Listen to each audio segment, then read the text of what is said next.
Now, if I don't get elected, it's going to be a bloodbath. Now we know that the vaccines work well enough that the virus stops with every vaccinated person. Very fine people on both sides. You mean the laptop is now another Russia hoax?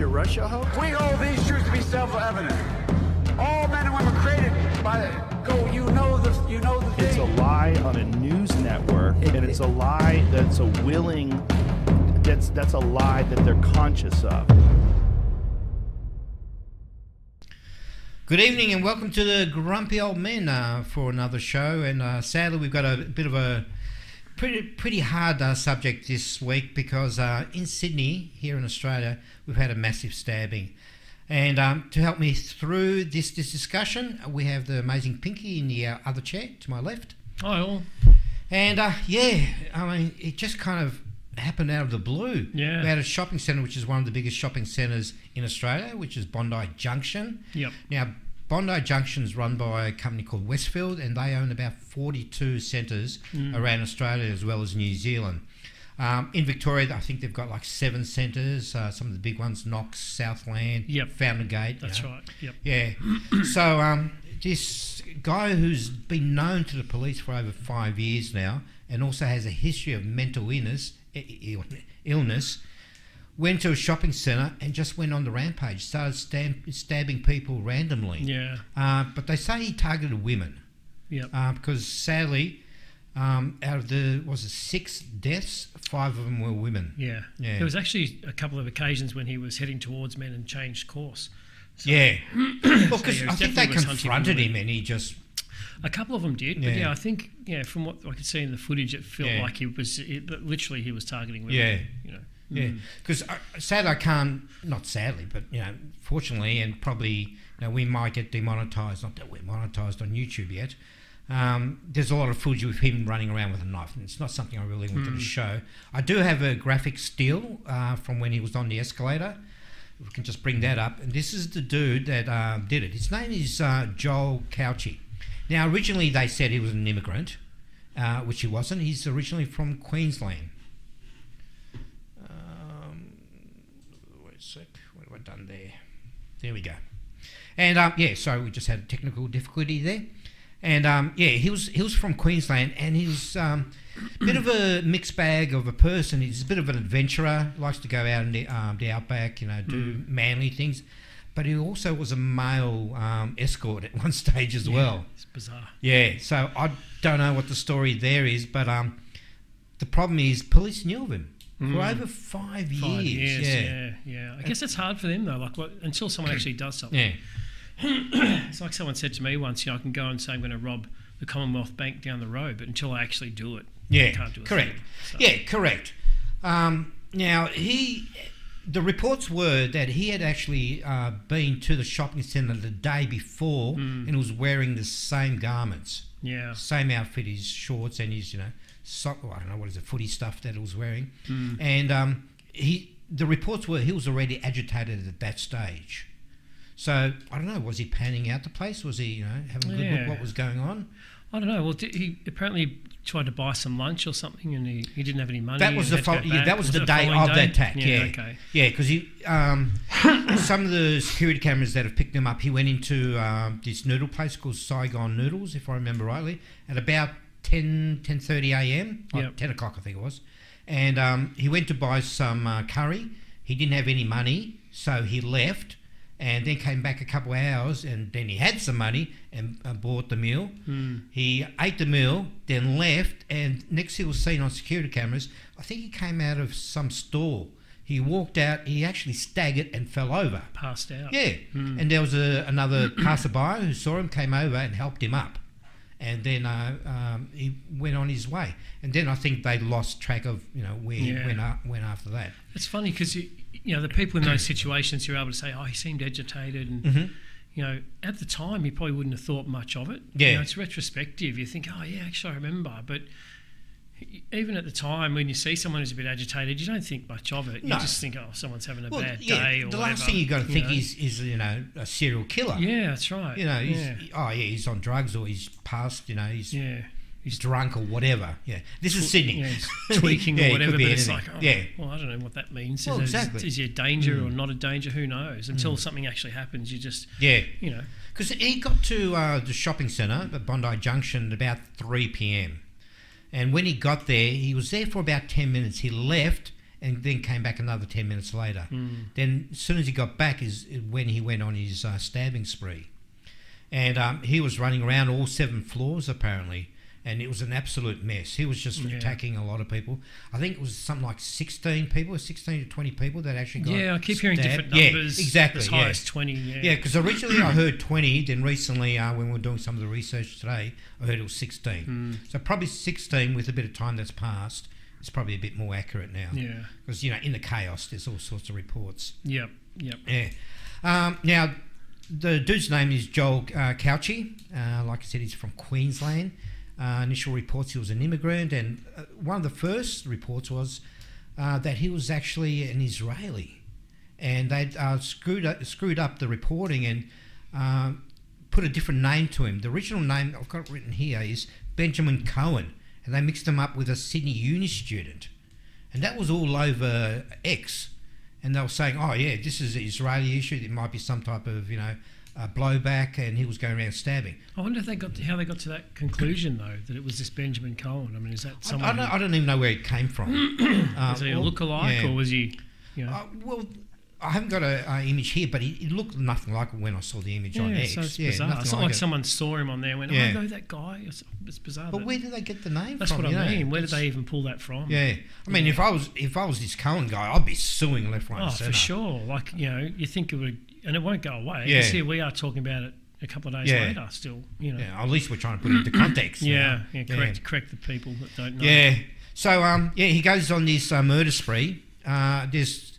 He goes from, I think he starts about mid-floors or something like that. Can't fact check me, please, if you know. Let me know in the comments. And he starts on a rampage, starts stabbing people, and sadly, the 5 women that were killed, one of them was actually a mother. Now, she had I think it was a 6 months or quite 8 a young months. baby. Really young baby. And we just bring that up on X, and this particular lady, May, she was stabbed, but she didn't die at the shopping centre. She was taken to hospital, and she died at the hospital. Yeah. Her baby was stabbed, but she's okay now, apparently. Yeah. Harriet's fine. Harriet's fine, yes. Yeah, well, she's recovering. She's still in intensive care. Yeah, exactly. But she's come out, she's stabilised in intensive care. I mean, how horrific is that? I mean, imagine being the husband or the partner. Your wife goes to shopping and all of a sudden... I can't imagine. Yeah. I can't imagine getting that phone call. You can never be prepared for anything like that. Yeah. No, not at all. But there's still 7 people in hospital. 5 of them are still in intensive care. Yeah. So they think they're fairly stabilised now, but they're still in ICU. Yeah. So, hopefully nothing goes any this dude is running around with a 30-centimetre blade. And that's a big knife. That's crazy. I just can't imagine the turmoil that was happening there. Some of the footage, and we're a bit cautious of playing the footage because of YouTube censorship, but some of the footage, it was really strange because he's running around in the middle of it and in the middle of the shops, and people are looking at him, they're just still shopping. And other people see him, they start running. And there was this one of the first pieces of footage that I saw. He runs down this the main area of the shopping centre. There's a family of I think there was a couple of kids, the mother and this big burly guy. He sees Joel, turns around and faces him. Joel looks at him and then walks the opposite way because he was bigger than him. So he knew he had no chance. And what had happened literally seconds before that, there was a guy on the floor that fell over, and Joel kind of, I think he tasseled with him a bit and just left him, and the other dude ran away. But the big guy with the family saw that happen, and then there was another bunch of maybe 3 people on the opposite side saw that, and no one did anything. I guess they didn't really read what was happening. I mean, it's hard to know, isn't it? I find it really amazing that in a shopping centre that busy, over 7 floors, almost nobody did anything. Yeah, it wasn't until on one of the floors where he got onto an escalator and a couple of dudes confronted him. Yeah, and that's a real, viral image now. Yeah, it was a dude with a bollard. Yeah, and he faced him off on the escalator. I don't know the exact story, but he ended up getting Joel was able to get off the escalator and run off. Yeah, I don't think anyone else was killed after that incident. So this dude stopped a lot of people. Now, first reports was, and I believe it was by Channel 7, said that this guy was actually a Russian. Yeah, I heard that. Yeah, and he was calling out in Russian, a whole bunch of... I wish I heard it, because I never heard it, because I actually do understand Russian. And I haven't seen the footage. I just saw the footage where Channel 7 says it was Russian, but they don't actually play the footage of him saying anything. Yeah, there's probably someone in the crowd who didn't recognise the voice and said, "Oh, it sounds like Russian." Didn't even recognise the accent. Yeah, because it turns out there were two French guys on the way to Fitness First. Yeah, they were on the way to the gym. One of them, I think they were both French, but one of them didn't have an accent at all, because I've seen footage of them both talking. Really? Yeah, it was on 7 or 9. Yeah. And they were there together, not in separate screens, but they're actually there together talking about, what they did. And one of them's got a really strong French accent, and the other one's got no accent. Oh, okay. Yeah. Unless you're a Yankee, you probably have an Aussie accent. Yeah, well, he's got an Aussie accent. Yeah, right? That's right. That's right. So, so the reports ended up being corrected. It turned out to be a French dude. And Albo, our Prime Minister's turned around and said, well, you have a lifetime visa now. Yeah, because his visa was due to expire in a couple of weeks or something. Very gracious of him. It was very, and deservedly so. Like everyone got behind that when they heard that he was, 2 weeks shy of his visa expiring. All social media said that's the people we need here. Give him citizenship. People that went viral. That we should stand behind this guy, and rightly so. You can tell he's a good person. The fact that he was willing to risk his safety. Well, he and the other guy actually, when the police officer started chasing him down, the 2 French guys were right behind you. You actually see footage of them running together, and the other one's picked up a chair. Exactly, the white plastic chair. They're right behind her, backing her up. So, good people. Well, they didn't hesitate, which is fantastic. And like I said, a minute ago, there were so many bigger people that did nothing about it.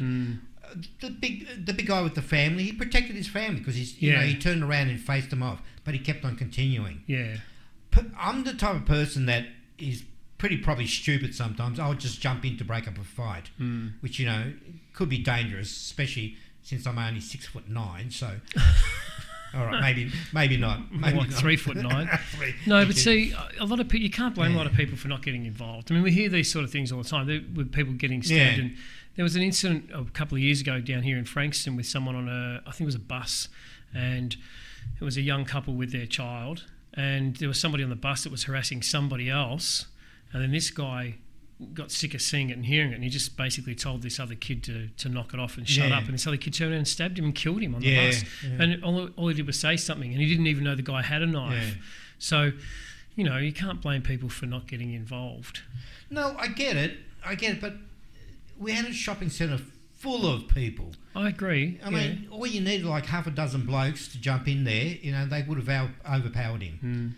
And we could have saved a lot more lives. I agree. I totally understand what you're saying and the apprehension of people jumping in. And sadly, we're in a world where people are very hesitant of getting involved. We're also not used to this sort of violence. I mean, not at all. That's why we're having a segment about this. I mean, not to discredit anybody in any other country, but in other countries this happens all the time. Yeah, that's right. It's almost a throwaway conversation. So whereas here, this is headline news. It'll be headline news for a week. Yeah.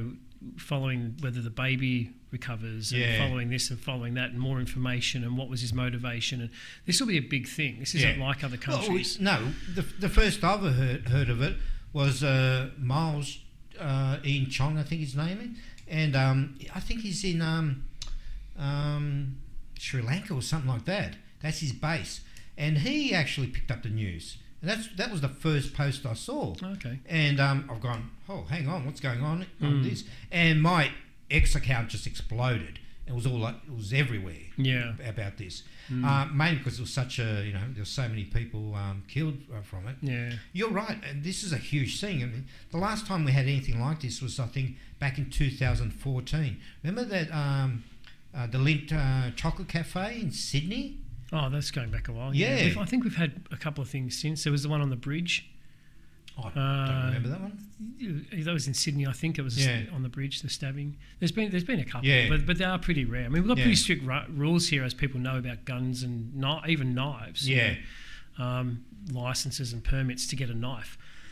Even a display knife on your wall, if it's over a certain size, and there's a lot of restrictions here on that sort of stuff. Even like we've got firearm restrictions that are quite stringent here compared to other countries, and even something on the wall that's a display piece that would never work. The barrel has to be filled with lead and the firing mechanism removed and all this sort of stuff. And you still can't buy one unless you've got an actual license. So you've got to go through the process. And knives are the same. Yeah. Sadly, one of the blokes, or the only bloke that actually lost his life there, was by the name of Faraz Tahir, 30-year-old man. Now, he was a refugee from Pakistan, and this was his first day on the job. It's so sad, isn't it? To get away from whatever turmoil was happening in his own country and come here to a country where you think you can relax, and then first day on the job. It's such a shame. He was running away from this type of situation in his home country, and he thought Australia was a safe place. Comes over here, and literally the first day on his job, he's it's finished for him. It's a sad situation for everybody on that day. Yeah, well, like everyone involved in this, our thoughts and our hearts go out to all the families, the family members. Absolutely. And the mother was Ashley Good. Yeah, Ashley Good was her name. Yeah. So that was really sad, and of course, probably the most famous person that was killed was the daughter of John Singleton. Now, John Singleton was a prominent businessman. Yeah, multi-millionaire. Multi-millionaire. During the 80s and 90s here in Australia, he just basically had his hand in everything. Didn't he own a football team or something? Something like that. I'm not sure. Yeah. I know that he was in media. Actually, he owned, that'd be right. He owned media. Yeah. I know Ashley Good's father maybe was it her father that was was a football player? Oh, really? Or something to do with Melbourne football team or something like that. Yeah, I'm not sure. I'm not sure. Yeah, well... Feel free to correct us. Yeah. We're not sure on that side of the story. She was 25. Her name was Dawn, and she sadly passed away on the day as well. So, again, you go out shopping, you want to get the latest fashion, have a nice chill-out day with your friends, and next thing you know, you got this nutcase running around. Now, we had some amazing people on the day, of course. We had the police officer, who's actually an inspector, Amy Scott. She was the closest when the report went out that there was stabbings going on. Yeah, she was in there straight away, and that's who was running with the other two boys with the chair. That's right. Forth. Yeah, she went straight. The guy was bigger than her, but she had just instinct and training. Exactly. Credit to the Australian police. I mean, absolutely, we give them a bit of stick here, but in reality, they step up when they need to. She certainly did. She literally brought a gun to a knife fight. A knife fight. Yeah. And she gave him instructions. He refused, lunged at her, and she just, did what she had to do. Yeah, exactly. Yeah. And it was over. But the thing is, this is the report we were getting, was as soon as she shot him, she actually jumped in there and started giving him CPR, trying to save him. I think there was some footage getting around of her doing that. Yeah. I've only seen stills. I just saw some of the reports from some of the spectators. There. Yeah, she was right into him, shot him, got rid of the threat, then tried to save his life, and he died on the scene. His parents, Joel's parents, were interviewed, and they said they don't blame the police. They did their job. They had to do what they had to do. Yeah, and look, our thoughts are with them too. I mean, it's you can't control members of your family sometimes, and it's got to be heartbreaking to know that your child was involved in that. So I feel for them as well. Yeah. How do you face that? You can only imagine the backlash in the community as well for some people. Like, hopefully there's none for them, but that sometimes happens. Your son, this, but just you feel for them. You're not your brother's keeper, and you're not your child's keeper either. You know. Yeah. Even at that young age. I believe the shopping centre was still closed on Monday as well because they're doing the forensics. Yeah. So that was but it was a bit chaotic as well. We just go to X, and again, I've just got some footage of the chaos that was happening during the stabbing. People were just running around outside, just trying to make a run for it.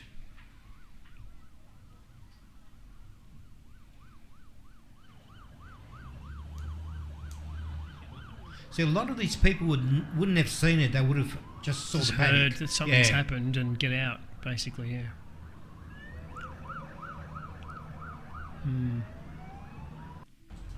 Because the initial reports, he had a gun as well at one stage.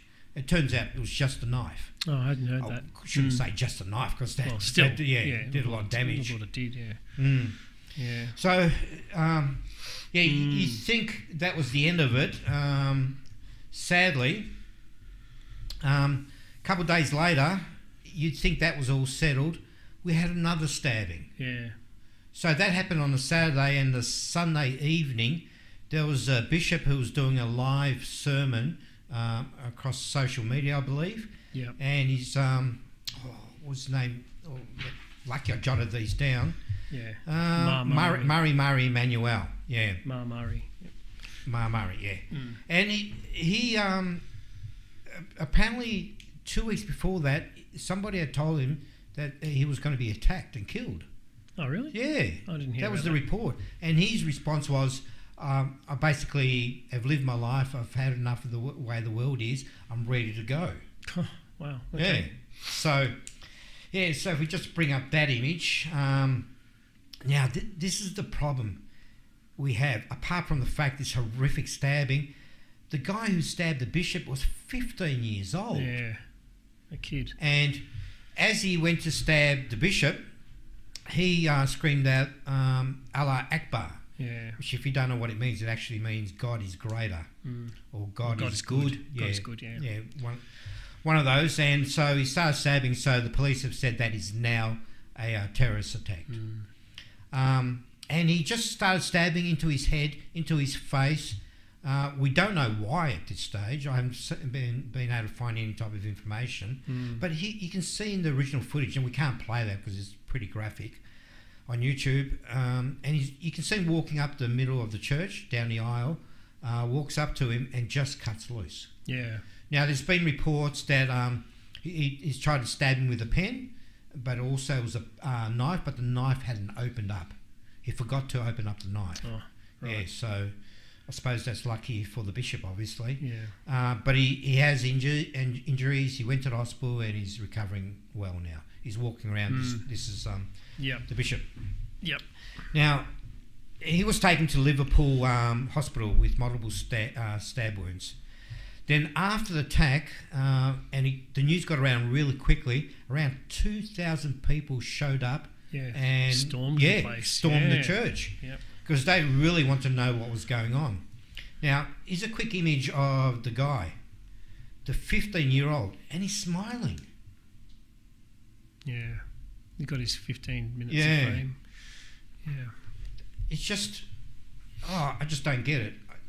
He's already been radicalised at that age, and on top of that, in Australia. Yeah. Now, we just mentioned that this is the type of thing that just doesn't happen to us. You know, we see news reports around the world. We don't see it happening right here in Sydney. Yeah, very rare. And it just feels too close. Even if it is in Sydney, and Sydney's a shithole, it's very pretty. Sorry, Sydney, but very pretty. I love your harbour. Sorry, Sydney. I can't control him. No, but I'm not a fan of Sydney.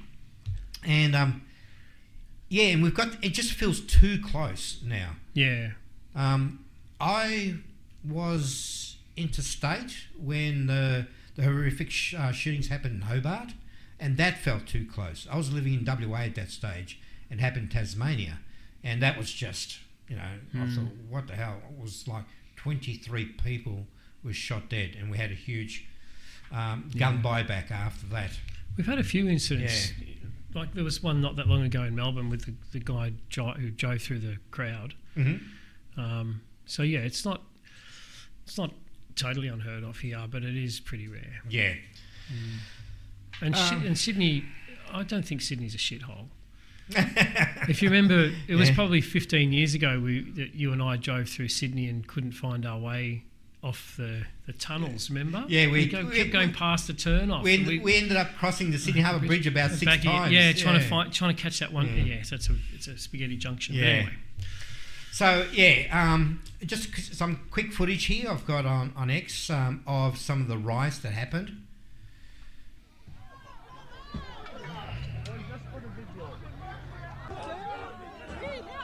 I think, like, within an hour, there's 2,000 people there from when the news, hit the stream. They destroyed 20 police cars, and 10 of them were write-offs. Oh, really? Yeah, and there's one or two. I think it's 2 policemen that got assaulted. One of them had his jaw broken with a brick and a fence paling. Wow. And I think he's still in hospital. Yeah. Or he might be out. It might be out by the time this goes to air. But yeah, he had his face smashed and his jaw smashed with a brick. Yeah, people are nuts. I mean, I don't understand why they attacked the police. The police were there to try and control the situation. I don't know why the crowd attacked them. So, but anyway. Yeah. Yes. And I'm wondering whether the crowd, the majority of the crowd, were they just? I mean, I'm making no accusations. I'm just curious as to whether they were a particular religious denomination or whether they were just a combination of the locals. I mean, I don't know. From what I understand, the crowd was mostly Orthodox. Well, the priest was Christian, and I'm pretty sure he's Christian Orthodox because in some of the footage I've seen, they carry the Orthodox cross, which is slightly different to standard Christian cross. Yeah. It's got the round bits on the edge, The P end. Yeah. We've got some more footage here. It's a really short piece. And you can see it's absolute chaos.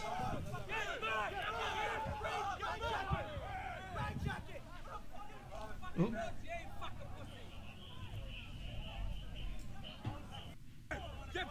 I'll just play it again because the half of it was chopped out.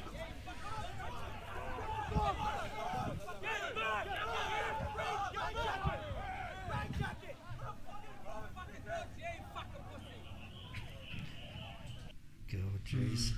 Certainly fired up, aren't they? Yeah, I can totally understand the anger, that builds up, and especially when it becomes mob, because there's that mob mentality that jumps in there, and everyone starts, piling on. Yeah. And when you put faith in there, religion, it's another. It's a powder keg. Exactly. Yeah, definitely. But Peter Dutton came forth and said that he spoke to some of the leaders of the Jewish community, and that they feel that there's a hell of a lot more anti-Semitism at the moment because of everything with Gaza. Yeah, correct. And they're not sure if there's some link there to being a Christian, and a Christian church as well, because we don't hear much about the Christian perception of what's happening in Gaza, but there's Christians there too.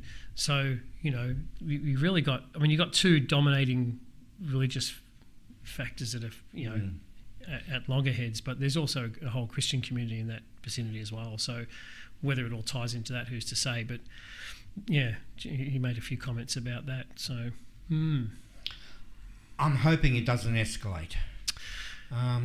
We watched just before we went to air here. We watched a bit of a video with somebody talking about false flag. And this is where to me it starts getting a bit dangerous, because unless you got proof, you got to be very careful when you start pushing that type of rhetoric.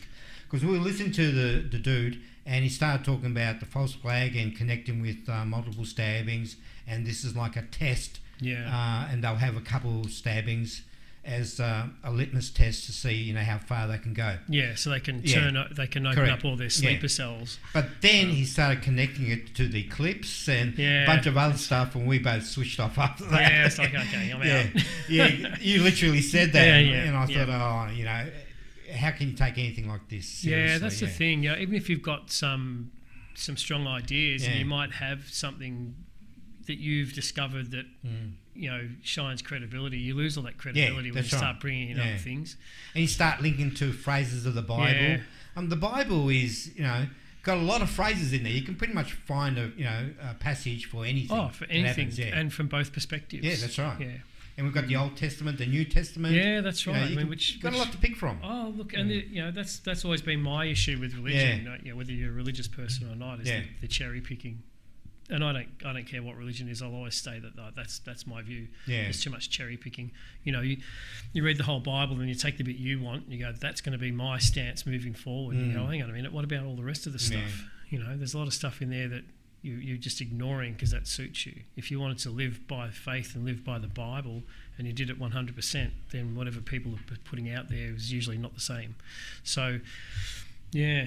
But and you look around the world, and most wars around the world come from religion, whether you want to believe that or not. Really, it's religion, money, power are the three factors that always start wars, and religion is probably one of the biggest ones. I mean, we look at the Western society and we think about money and power, but you look at anywhere else in the world outside of the typical Western countries, and most wars are based on religion. My God's better than your God, or gods. Yeah, correct. And sadly, that it seems to be an extremist situation here because of what the stabber actually said. They haven't released his name, as far as I know. I couldn't find anything. And again, probably because he's 15 years old. Yeah, it's 15. I hope they don't release his name, to be honest, because at 15 years of age, I mean, even if this kid has been radicalised, maybe there's still hope for him in the future.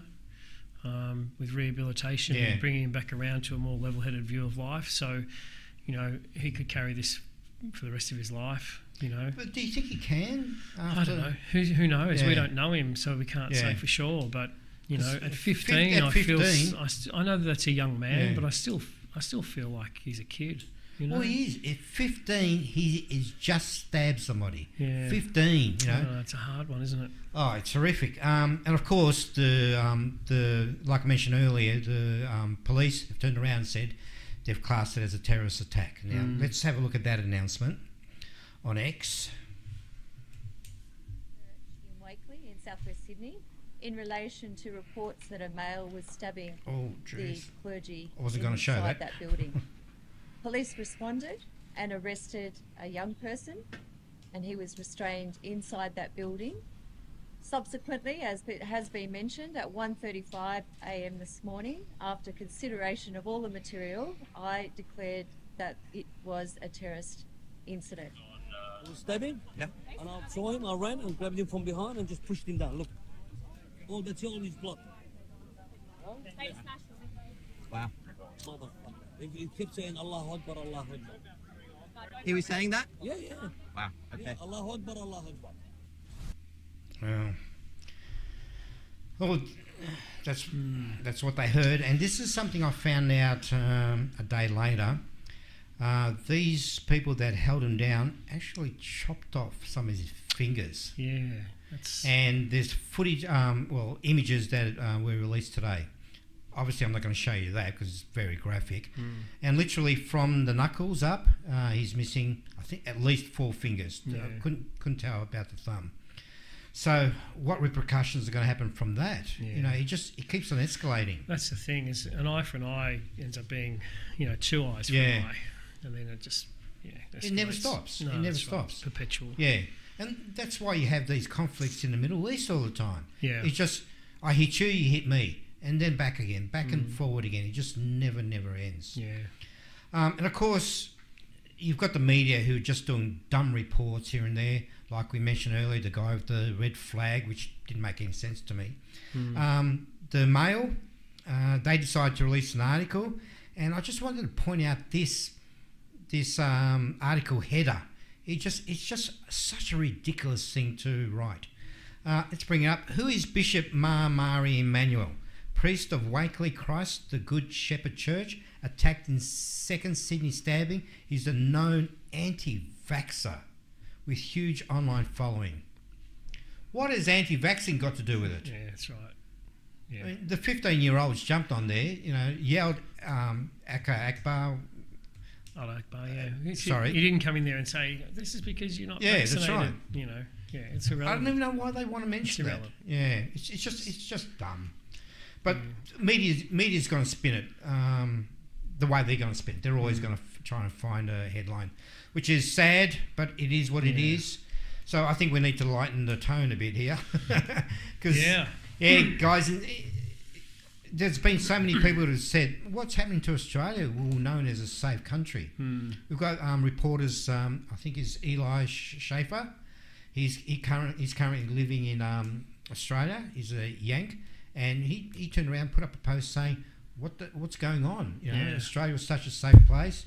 We've got the digital ID. We've got these stabbings. We've also got banks not giving out money. ANZ, as well. ANZ, Yep. And it's getting out of hand. The whole country's changed. Yeah. It's not the country I grew up with. No, that's for sure. I don't think it's for the better. Yeah. That's a subject for another time. But in the meantime, like I said, let's lighten it just a bit. Yeah. A couple of weeks ago, we talked about the new series Fallout. What that was coming out, and that actually started last Friday. Yep. Now you've seen it. What do you think of it? Well, I've only seen the first few episodes, but I absolutely loved it. Absolutely loved it. I'm, I'm itching to get back home and watch the rest. Did you want to give us... So can we wind it up? Now, I loved it because, I totally understand why you loved it, because you're a 50s type guy, and the whole theme is 50s. Oh, yeah, in a sense, that's when it started, and the styling of it all. Mid-century futurism. Yeah, exactly. And the storyline was really surprising. Now, I haven't played the game. Like I mentioned in the previous episode, I played the first 5 minutes on my boy's PS4. I couldn't get past the first door and I gave up. That was me. That was me on Fallout. Yeah. And then when I watched the series, I had nothing to compare it to because, like I said, I didn't play the game. Yeah. In fact, I think it might have been Fallout 4 that I was trying to play. Yeah, there's a few. I haven't even got as far as you. I've never played any of the Fallout games, so I didn't know the first thing about it. And when the show came out, all I knew was that it did supposedly link to the game, but I have no idea how because I've never even we don't even have that game. So how good are the characters? They're so well rounded. Fantastic. I just because Adam Punk is something I've always really been into, which is a bit different to steampunk and stuff like that. It's more based around mid-century futuristic. If you think like the Jetsons, correct? That whole, back in the 50s, what they thought the future would be like in 50 years. It's got a lot of that vibe to it. I don't want to give away too much because I'm sure it's only just dropped a few days ago, didn't it? So so I'm sure there's people people, absolutely, maybe 5 or 6. But anyway, there's plenty of people out there who wouldn't have seen it yet, so we can't give away too much. But it's a great vibe. It definitely doesn't feel B-grade or cheesy in any way. It still feels like it's a great movie. There's plenty of action. Great character. The characters are fantastic. The main character, what's her name? Lucy McLean. Yeah, she's great. Yeah, she's great. One of the things I've always jump up and down is you get these what do they call them, Lucy Sues or something like that, where they come into a scene and they've already got their powers. They can do absolutely everything. Empowered women, which we love, but there's no story. Correct. And when it first opened up in the first 5 minutes, you show her she's boxing and she's gardening, she's doing all these things. I've gone, oh no, she can do everything. And then when he got into the story, halfway through, I think the first episode, there's a confrontation. She has a fight with his dude. Do I need to beep this out for the people who haven't watched it? This isn't anything about the plot. And she has a fight with this dude, and the dude, knocks the hell out of her. Yeah. And I thought, great. And, she fights with him. She acts... I know, he didn't mean it that way. You know what I mean. It was great to see that she wasn't the superhero from the beginning. Exactly. Is what he's trying to say. Yeah. Thanks for clarifying me. Thank you. Or else this is going to go would have had a few women chasing me, including my wife. So, But basically, because she was a woman and the guy beat the crap of her, but she was able to win that in other ways, which was fantastic. And as you watch all, I think it was 8 episodes, maybe 10 episodes, can't remember now, you see her strength grow and her development of character, and I loved it. Yeah, I'm already seeing it 3 or 4 episodes in. Yeah, and that's, to me, that's how a good character should be built, female or male. Yeah, that backstory is critical. Yep. You know. Oh, exactly.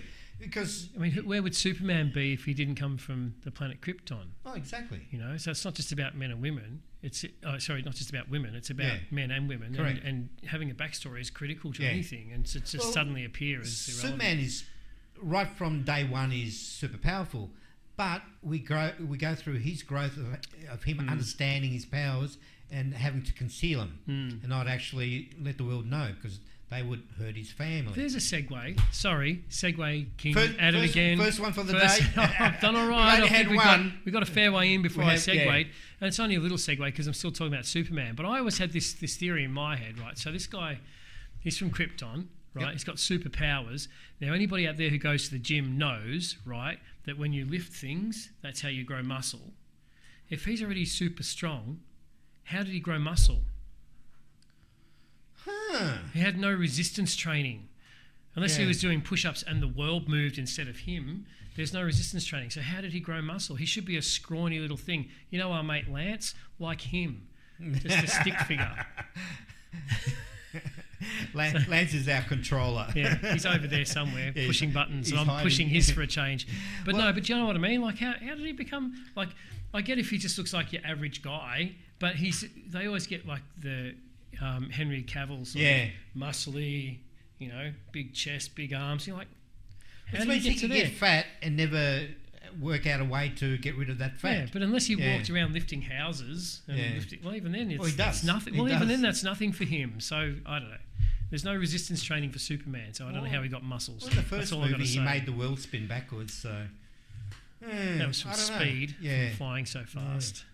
But anyway, there you go. That's my segue. Interesting. I never thought of it that way. I'll never look at Superman the same way anymore. Yeah. But I know how you look at Superman. Well, you know. I won't tell you. I suppose they need to portray his power somehow. His strength. Yeah, I know. That's what we typically associate. And look, and we're going right back to the, when was Superman created? The 30s, somewhere around there. Yeah, originally. Yeah, very early. Yeah. So. Yeah, it was Buster Crabbe or someone was the first Superman. He was Flash Gordon. Was he? Yeah. Or Tarzan. I don't know. They all came out. Something like that. It's before my time. Flash I don't know. You'd remember. Buck you were Rogers. There. Well, Buck Rogers, one of them. You'd remember. You were there. I didn't see. I wasn't around. Yeah, I was in my teens in those days. Way before TV. Yeah. But yeah. So going back to where we were, if you haven't seen it yet, Fallout, check it out. Yeah, check it out. Yeah, and I loved Walton Goggins' performance. Now, I love him in everything. Yeah. He's probably my favourite role will always be Justice. He was fantastic in that series. And he basically plays a cowboy in this. Literally, he plays a cowboy because his character's an actor. Yeah. And he's famous for playing this particular cowboy. Yeah. Cooper, I can't remember his name, but Cooper. And he kind of has this interesting development through his character. Yeah. Because at the start, you see him on his show, he's really nice and sweet. But in the new post-apocalyptic world, he's a nasty fella. He is, yeah. But we're not going to spoil too much. They all die.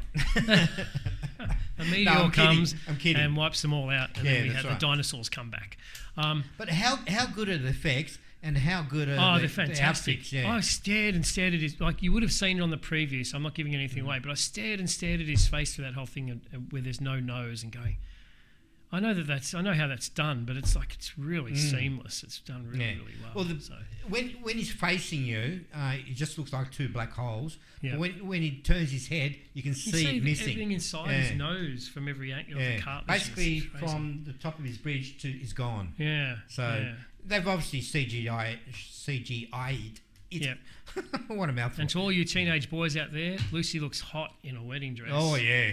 And that's the first 10 minutes of the show. Yeah. Anyway. No, she's brilliant. but for me, it's made by a studio called Bethesda, Bethesda Game Studio. They got a whole bunch of blowback recently from a game they released. I think it was called Starship or something like that. Okay. Star something.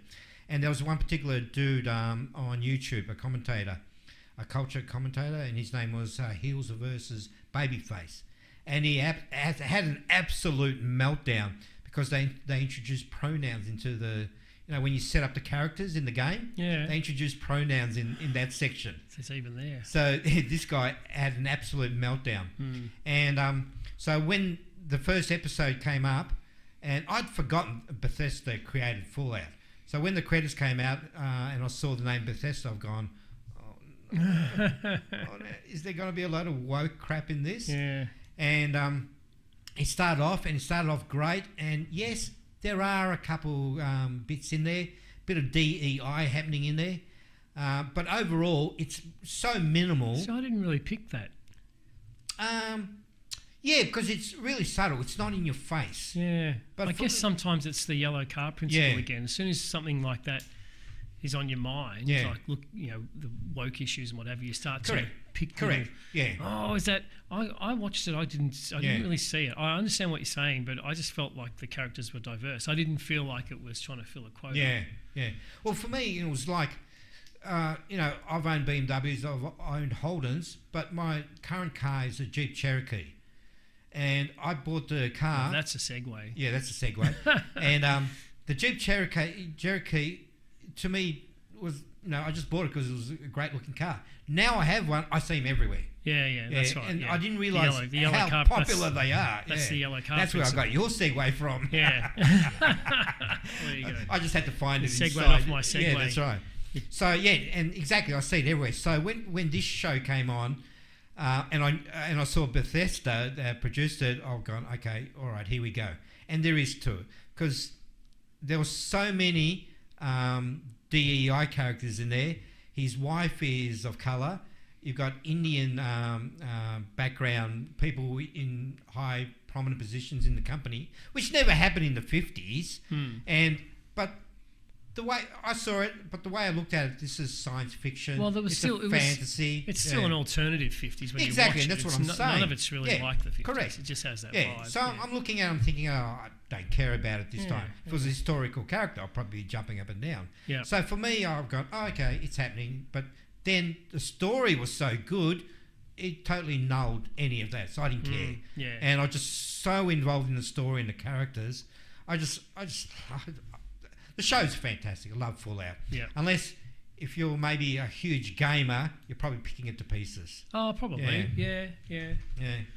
But otherwise, go check it out. It's got some great actors in there. Definitely. Some people I recognise from other shows, but I couldn't quite pin their names. They're like the other person in shows. Yeah, well, Ella, who plays Lucy, she was in... Yellow Jackets. I don't remember Correct. What it's called. Yeah. That's pretty good too. Yeah, that's a good series. Yeah. So. There was who is it? Moises Arias. I recognise him, but I don't know where he's from. And he played the brother of Lucy. Yeah. And who's the main guy? There's also the other guy that plays the father, Lucy's father. I'm trying to find it now. Was he in the King's Speech or something? He was in June, the first June movie. Yeah, but I feel like he's been in a few other things too that I might know. But anyway. I can't find his name there. We can't tell you too much more without giving it all away. Well, that's right. Check it out for yourself. Yeah, because it's so good. It's really good. The 8 episodes are brilliant. Go check it out. Highly recommended. And that's pretty much our episode. So it's good to, finish on a bit of a high note instead of, heavy stuff we had at the start. Hope you enjoyed your evening. Thanks for joining us, and it's goodbye from me and goodbye from young Pinky. Yep. We'll catch you on the next episode. See you next time. Ciao.